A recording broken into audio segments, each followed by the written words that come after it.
Mfalme wa soka duniani ameandika historia nyingine kubwa ndani ya kombe la dunia.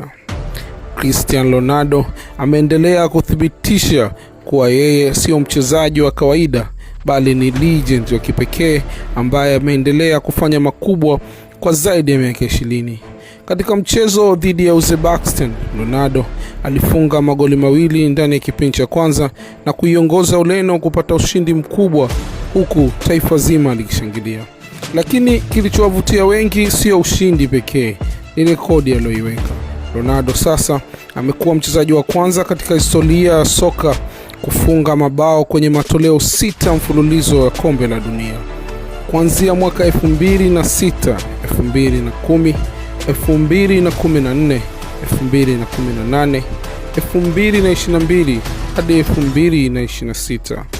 Miaka 20 ya ubora, miaka 20 ya kuandika historia, miaka 20 ya kuitumikia Ureno kwa moyo wote. Na kama hiyo haitoshi, Ronaldo sasa amekuwa mfungaji bora zaidi wa Ureno kwenye historia ya kombe la dunia, akivunja rekodi ya gwiji Eusebio. Ikiwa na umri wa miaka 41, Ronaldo anaendelea kufanya kile ambacho wengi walidhani hakiwezekani. Wakati wachezaji wengine wa kizazi chake wakiwa wamestaafu, yeye bado anafunga mabao, anavunja rekodi na kuiongoza Ureno kwenye jukwaa kubwa zaidi la soka la dunia. Huyu ndiyo Cristiano Ronaldo, mtu ambaye kila anapogusa mpira historia huandikwa.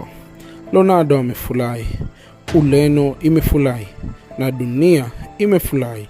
Je, unaamini tutakuja kuona mchezaji mwingine akifikia rekodi za Cristiano Ronaldo? Ni nini maoni yako? Hii ni LK Plus, mpaka wakati mwingine, asante.